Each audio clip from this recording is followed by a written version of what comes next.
প্রথমেই জিও টিউটোরিয়াল পরিবারের সবাইকে নতুন বছর 2025-এর অনেক অনেক আন্তরিক অভিনন্দন ও শুভেচ্ছা জানাই। তারপরে আমরা যে বিষয় নিয়ে আজকে আলোচনা করব সেটা হলো ইতিমধ্যেই 31শে December 2024 West Bengal Public Service Commission একটি নোটিশ প্রকাশ করেছে, যেখানে দেখা যাচ্ছে যে ইংলিশ এবং বেঙ্গলি দুই মিডিয়ামেই assistant master and assistant mistress নিয়োগ হবে। তার একটি শর্ট নোটিশ প্রকাশ হয়েছে, যার বিস্তারিত নোটিশ খুব শীঘ্রই আসতে চলেছে এবং এখানে একাধিক সাবজেক্টের টিচার বা অ্যাসিস্ট্যান্ট মাস্টার অ্যান্ড মিস্ট্রেস নিয়োগ হবে। তো আমরা আজকের এই যে ভিডিও, সেই ভিডিওতে এই নিয়োগের জন্য আমাদের ভূগোলের যে সিলেবাসটা থাকে সেই সিলেবাসটা নিয়ে আলোচনা করব। এবং প্রথমেই বলে রাখি, এটি আগে এর আগে যে নিয়োগ হয়েছে সেই নিয়োগের নিয়ম অনুযায়ী 100 নাম্বারের একটা স্ক্রিনিং টেস্ট হয় এবং সেই স্ক্রিনিং টেস্টের নিরিখে একটা মেধা তালিকা প্রকাশিত হয়। তারপরে রেশিও মোতাবেক একটা নির্দিষ্ট সংখ্যক ক্যান্ডিডেটকে ডাকা হয় পার্সোনালিটি টেস্টের জন্য। পার্সোনালিটি টেস্টে উত্তীর্ণ হওয়ার পর ফাইনাল মেধা তালিকা প্রকাশিত হয় এবং বলা চলে সেটাই একটা এমপ্যানেল লিস্ট, সেটা প্রকাশিত হয় আফটার ইন্টারভিউ বা পার্সোনালিটি টেস্ট। তো এই দুটো স্টেজ রয়েছে, প্রথমে একটা স্ক্রিনিং টেস্ট হবে 100 নাম্বারের, তারপরে একটা পার্সোনালিটি টেস্ট বা ভাইবা বা ইন্টারভিউ হবে। এবং বলে রাখি, এক্ষেত্রে কলেজ সার্ভিসের মতো পাবলিক সার্ভিস কমিশনের মাধ্যমে যে কলেজের অ্যাসিস্ট্যান্ট লেকচারার বা অ্যাসিস্ট্যান্ট প্রফেসর নিয়োগের যে পরীক্ষা হয়েছে এর আগে, সেখানে দেখা গেছে যে একটা জেনারেল পেপার এর সাথে অ্যাড করে দেওয়া হয়েছে স্ক্রিনিং টেস্টে। তো সেটা এবছর হবে কিনা এটা আমরা আগেই বলতে পারি না, যেটা বিস্তারিত নোটিশ প্রকাশ হওয়ার পর অবশ্যই আমরা বুঝতে পারবো যে শুধু কি সাবজেক্টের পরীক্ষা না তার সাথে একটা অ্যাটাচ কোনো জেনারেল পেপার থাকবে। তো সেটা আমরা বিস্তারিত নোটিশ আসার পর জানতে পারবো। এখনো পর্যন্ত আমরা ধরেই নিতে পারি আগের নিয়ম অনুযায়ী 100 নাম্বারের একটা স্কিলিং টেস্ট হবে।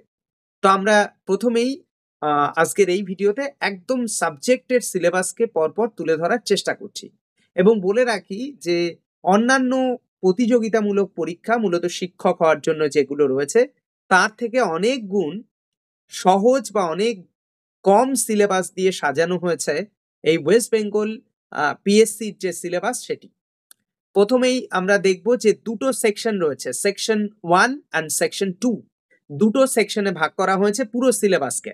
সেকশন 1 এ রয়েছে দুটো পার্ট, একটা হলো ফিজিক্যাল জিওগ্রাফি আর দুই হলো এনভায়রনমেন্টাল জিওগ্রাফি। এই দুটো পার্টের নিরিখে সেকশন 1 তৈরি করা হয়েছে, physical geography and environmental geography. এবং সেকশন 2 তৈরি করা হয়েছে economic geography and human geography. অর্থাৎ আমরা বলতে পারি স্পেসিফিক ভাবে এখানে 4টে ইউনিট রয়েছে। একটা হলো ফিজিক্যাল জিওগ্রাফি, যদিও তার মধ্যে জিওটেকটনিক, জিওমরফোলজি, ক্লাইমেটোলজি, ওশানিওগ্রাফি বিভিন্ন পার্ট ঢুকে যাচ্ছে। এবং আর একটা পার্ট হলো এনভায়রনমেন্টাল জিওগ্রাফি, তাহলে দুটো স্পেসিফিক। তৃতীয় হলো ইকোনমিক জিওগ্রাফি এবং চতুর্থ হলো হিউম্যান জিওগ্রাফি। এবার আমরা পর একদম প্রথম থেকে সিলেবাসটাকে খুঁটিয়ে তুলে ধরার চেষ্টা করব আজকের এই পর্বের ভিডিওতে। Physical geography. ফিজিক্যাল জিওগ্রাফিতে একদম প্রথমে রয়েছে origin of continent and ocean basin, অর্থাৎ ওশান বেসিন কিভাবে তৈরি হয়েছে এবং তার সাথে কন্টিনেন্টগুলো কিভাবে তৈরি হয়েছে। তো origin of continent and ocean basin, এবং এর সাথে অ্যাটাচ হয়ে যাচ্ছে continental drift and plate tectonic. তার মানে দেখো এখানে কায়দা করে ফিজিক্যাল জিওগ্রাফির মধ্যে কিন্তু জিওটেকটনিক, জিওমরফোলজি সব তো ঢোকানোই হয়েছে, তার সাথে ক্লাইমেটোলজি পার্টও ঢোকানো হয়েছে। তো এরপরে রয়েছে তার মানে কন্টিনেন্টাল ড্রিফট থিওরি আমরা পুরো বিস্তারিত, তারপরে প্লেট টেকটনিক যেটা জিওটেকটনিকের অংশ। এবার ইপিরোজেনিক অ্যান্ড অরোজেনিক মুভমেন্ট, মহীভাবক এবং গিরিজনী আলোড়ন। তারপরে রয়েছে different kind of landform and their origin, যেমনটি ভলক্যানো আমাদের পড়তে হবে, অগ্নুৎপাত এবং ভলকানিক ফিচারগুলো, অগ্নুৎপাতের ফলে কোন ধরনের ভূমিরূপ তৈরি হয় সেইগুলো। এবং লাস্টলি এই 1 নম্বরে রয়েছে আর্থকুয়েক। তার মানে দেখো কি কায়দা করে এই অল্প অংশের মধ্যে কিন্তু অনেক কিছু ঢুকিয়ে দেওয়া হলো। একদম প্রথমে origin of continent and ocean basin, continental drift, plate tectonic, epeirogenic, orogenic movement, different kind of landform and their origin, যেমন ভলক্যানো পড়বো আমরা এবং ভলকানিক ফিচার পড়বো, এবং তার সাথে আর্থকুয়েক গেল প্রথম। দ্বিতীয় পার্টে বলছে আর্থ ক্রাস্ট, অর্থাৎ আর্থ কাস্ট দ্যাট মিনস জিওটেকটনিকের অংশ। এখানে জেনারেল প্রপার্টিস পড়তে হবে, অর্থাৎ পুরো আমাদের পৃথিবীর যে গাঠনিক বৈশিষ্ট্য সব পড়তে হবে, শুধুমাত্র আর্থ কাস্ট নয়, পুরো মানে ইন্টেরিয়র অফ দ্য আর্থ এর মধ্যে যা আছে সব পড়তে হবে।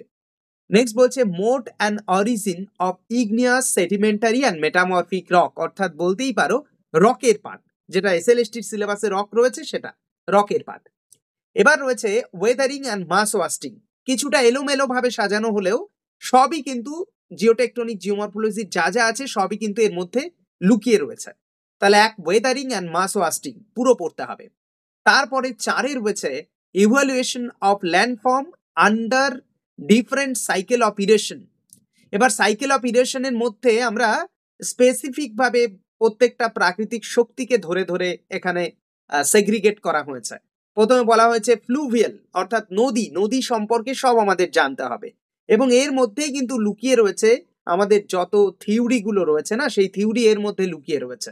গেল গ্লাসিয়াল থিওরি, মানে গ্লাসিয়াল ল্যান্ডস্কেপ বা ল্যান্ডফর্ম, হিমবাহ, এওলিয়ান অর্থাৎ বায়ু, মেরিন অর্থাৎ সমুদ্র, এবং কাস্ট ভূমিরূপ।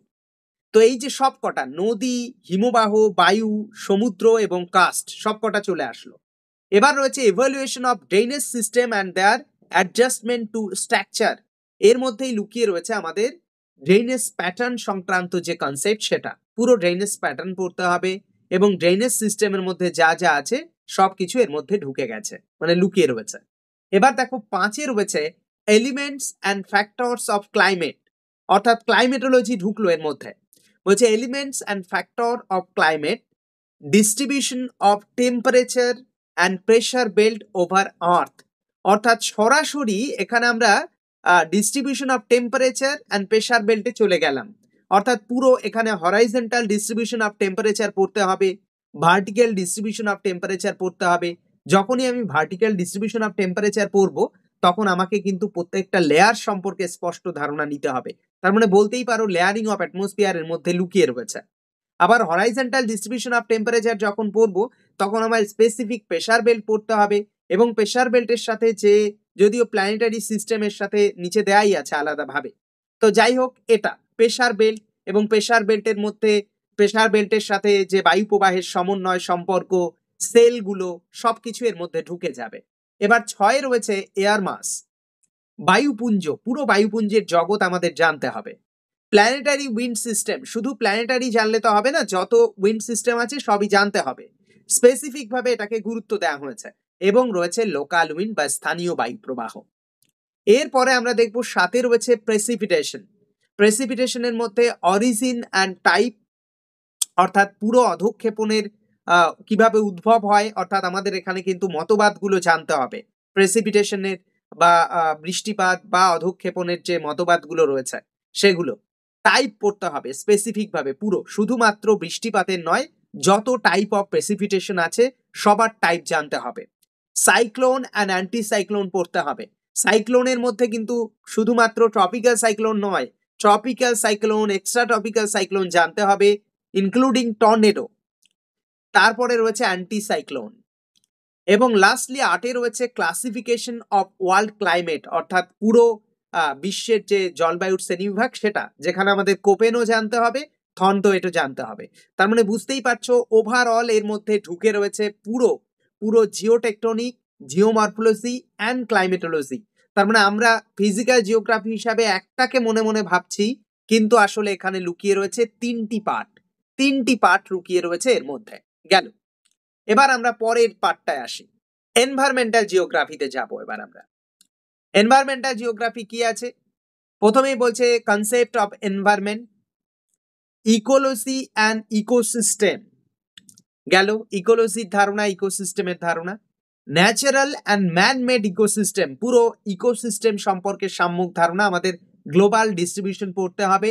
এর মধ্যে বায়োম ঢুকে যাবে, কারণ আমরা বায়োম যদি সেপারেটলি না বুঝি তাহলে ইকোসিস্টেমকে সেগ্রিগেট করতে পারবো না। এরপর রয়েছে কনসেপ্ট অফ বায়োডাইভার্সিটি, জীববৈচিত্র্য, পুরো জীববৈচিত্র্যের মধ্যে যা কিছু আছে, ইনফ্যাক্ট কন্টেম্পোরারি যে পার্টগুলো ঢুকে রয়েছে বায়োডাইভার্সিটির মধ্যে সব পড়তে হবে।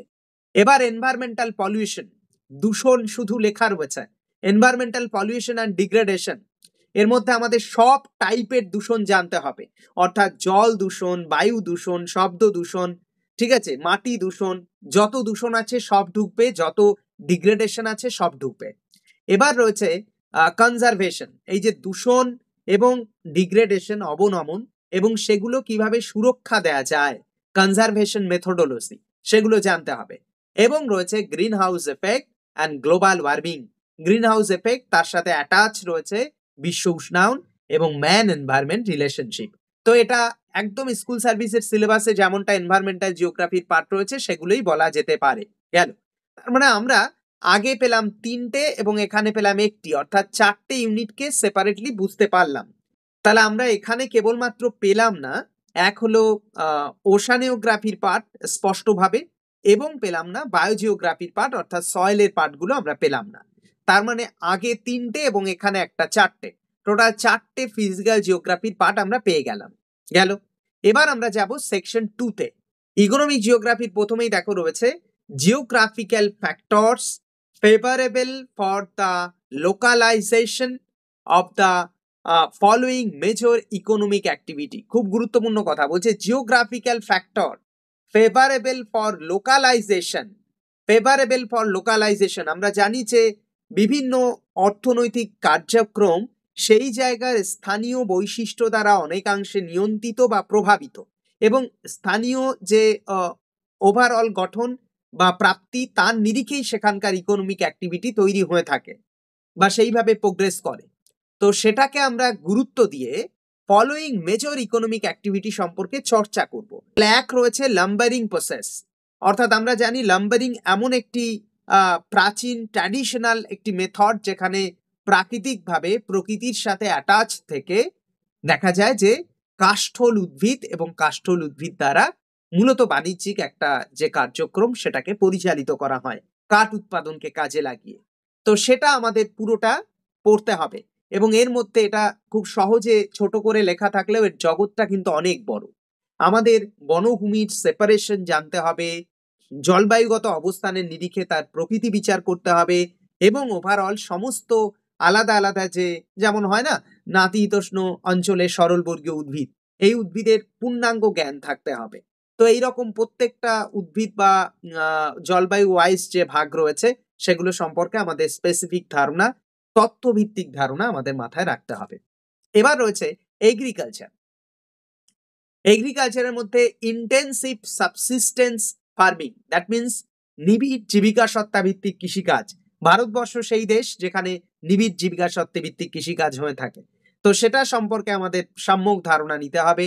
এবার মানে শুধু ভারত তো নয়, রেফারেন্স হিসাবে গ্লোবাল ডিস্ট্রিবিউশন দেখতে হবে, কিছু ডাটা আমাদের স্টাডি করতে হবে, এবং এই ইন্টেন্সিভ সাবসিস্টেন্স ফার্মিং এর নেচার জানতে হবে, সেগুলো সব পড়তে হবে।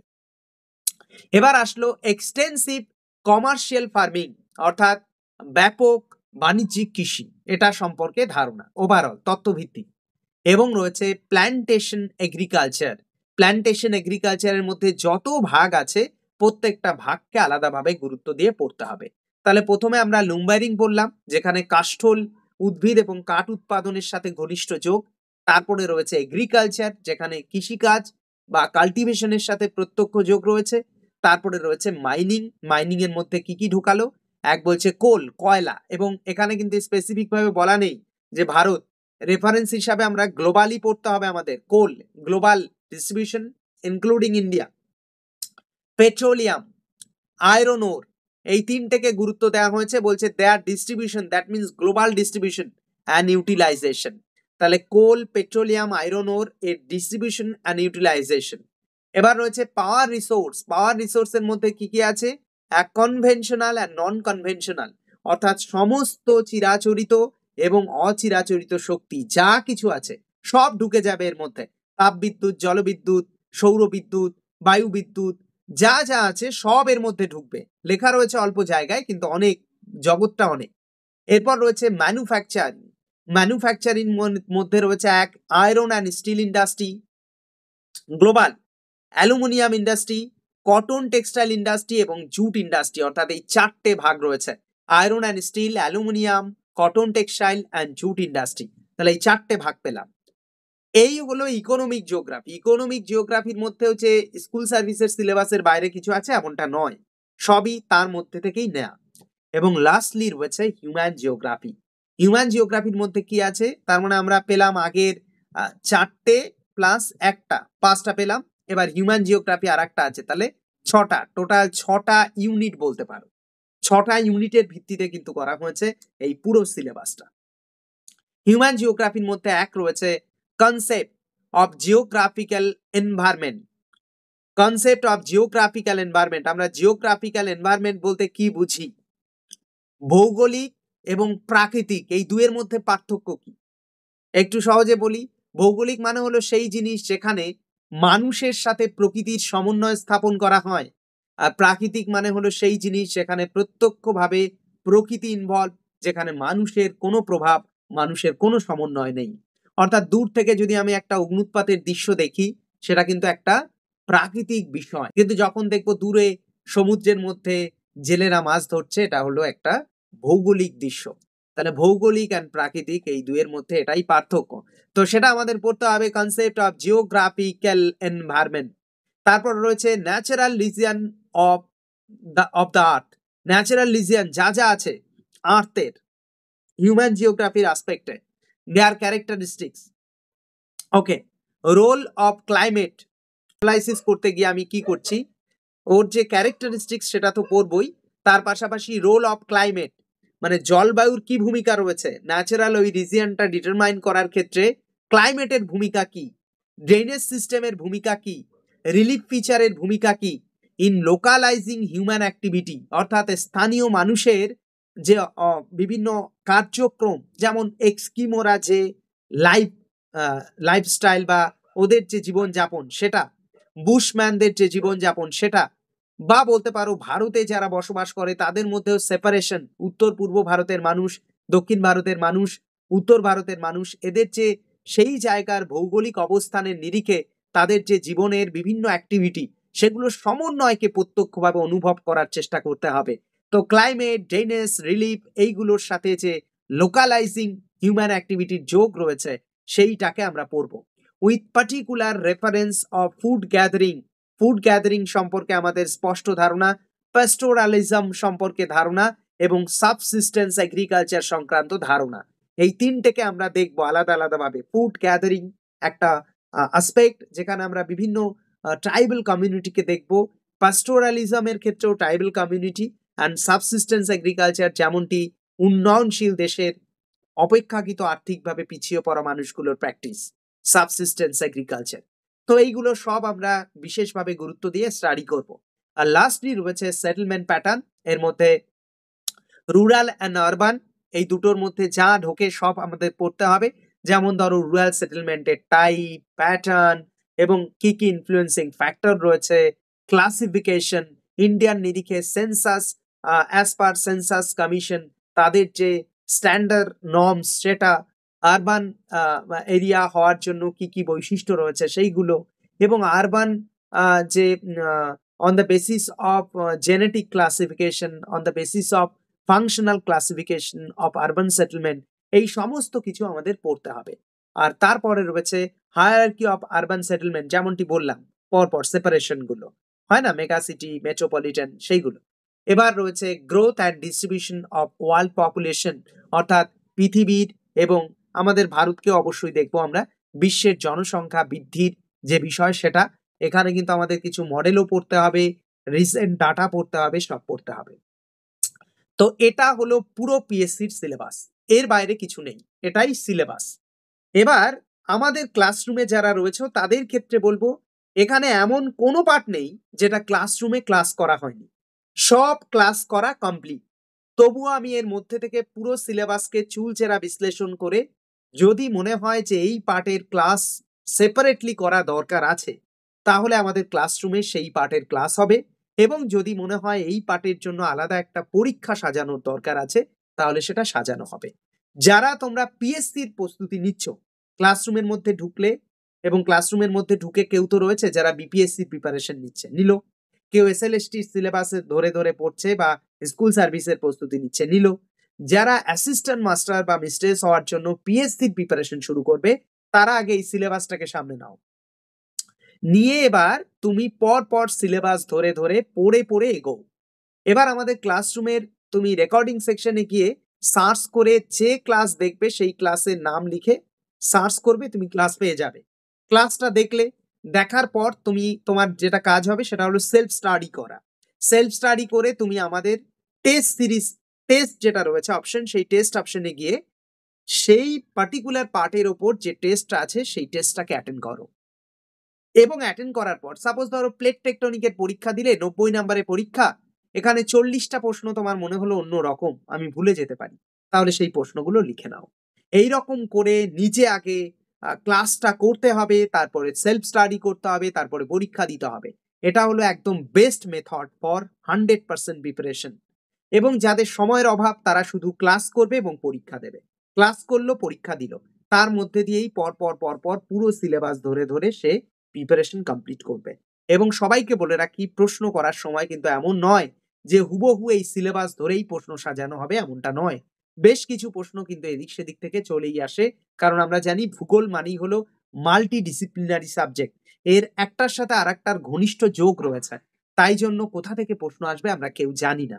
তাই প্রত্যেকের বেস্ট মেথড হওয়া উচিত আমাদের ক্লাসরুমের মধ্যে যারা রয়েছে তারা জিওগ্রাফির যেমনটি এসএলএসটির সিলেবাস রয়েছে সেই সিলেবাস ধরে সব ক্লাস করা। এবার এখানে থটের সিলেবাস নেই, তো থটকে অ্যাভয়েড করা যেতে পারে, ঠিক আছে। তো যেগুলোর সিলেবাস নেই সেগুলোকে অ্যাভয়েড করা যেতে পারে, কিন্তু বাদ বাকি যেগুলোর সিলেবাস রয়েছে সেগুলো কিন্তু ধরে ধরে আমাদের পড়তে হবে। আমাদের প্রত্যেকের মাথায় রাখতে হবে যেন সিলেবাসের মধ্যে কোনো জায়গা আমার দুর্বলতা না থাকে। দুর্বল জায়গা মানেই সেই জায়গা দিয়ে ব্যর্থতা, কোথায় যেন উঁকি মারার জায়গা থাকে। তাই কোথাও আমাদের দুর্বল থাকা যাবে না। যারা ক্লাসরুমে রয়েছে পর পর ধারাবাহিকভাবে ক্লাস করে পরীক্ষা দিয়ে এগোতে থাকো, এবং ক্লাসরুম অবশ্যই আহ, যতটা সাপোর্ট দরকার সেই সাপোর্ট করবে। পরপর আমরা যেটা করব, নোটিফিকেশন বেরোনোর পর অ্যাজ পার নোটিফিকেশন আমরা পুরো কমপ্লিট সিলেবাসের ওপর পরীক্ষা সাজাবো 100 নাম্বারের, সেই পরীক্ষাগুলোও দিতে পারবে। কিন্তু যারা রিসেন্ট অ্যাডমিশন নিয়েছো তাদের জন্য সেই পরীক্ষাগুলো গুরুত্বপূর্ণ নয়, কারণ তুমি তো এক একটা সাব টপিক ধরে ধরে পরীক্ষা দাওনি। তুমি আর্থ কাস্টের পরীক্ষা দিতে হবে, তোমার ওয়েদারিং এর পরীক্ষা দিতে হবে, মাস ওয়াস্টিং এর পরীক্ষা দিতে হবে, ফ্লুভিয়াল অ্যাকশনের উপর পরীক্ষা দিতে হবে, গ্লাসিয়াল অ্যাকশনের উপর পরীক্ষা দিতে হবে। তাহলে আলাদা আলাদা পরীক্ষাগুলো তুমি দিয়ে দিয়ে নিজের প্রিপারেশন আগে ফুলফিল করো, তারপরে কমপ্লিট সিলেবাসের উপর পরীক্ষা সাজানোর দায়িত্ব আমাদের থাকবে, কারণ আমাদের লক্ষ্য ম্যাক্সিমামের সফলতা। সেই সংকল্প চলবে। যারা ইউটিউবে আমাদের এই ক্লাস দেখছেন তাদের উদ্দেশ্যে বলবো, নিজেরা ধারাবাহিকভাবে অ্যাজ পার সিলেবাস পর পর পড়ে পড়ে নিজের প্রিপারেশন সামনে নিয়ে যেতে পারেন। এবং যদি কারোর ইচ্ছে থাকে আমাদের ক্লাসরুমে অ্যাডমিশন নেওয়ার, নিচের ডেসক্রিপশন থেকে যোগাযোগ করে আমাদের ক্লাসরুমে অ্যাডমিশন হওয়া যেতে পারে। এবং অনেকের মধ্যে প্রশ্ন থাকে যে ক্লাসরুমটা কি। ক্লাসরুমটা এই রকম, যেখানে অ্যাডমিশন নেওয়ার পর সে ভূগোলের যে যে পার্টেরই প্রস্তুতি নিক না কেন, ধরো সেই বিপিএসসি প্রিপারেশন, স্কুল সার্ভিসের প্রিপারেশন, এনবিএস এর প্রিপারেশন, কেভির প্রিপারেশন, ইএমআরএস এর প্রিপারেশন, যে প্রিপারেশনের নিক না কেন, ভূগোলের যে অংশটা তার দরকার সেটা আমাদের এই ক্লাসরুম থেকে সে পেয়ে যাবে। এবার সে তার নিজের চাহিদা অনুযায়ী পরপর ক্লাস এবং পরীক্ষাগুলো সম্পন্ন করবে, এবং আমাদের নিজস্ব একটা লাইব্রেরি রয়েছে, সেই লাইব্রেরির সাপোর্ট নিয়ে সে তার সেলফ স্টাডি কমপ্লিট করতে পারবে। তো এই ছিল আজকের ক্লাস, দেখা হচ্ছে পরের কোনো ভিডিওতে। টাটা।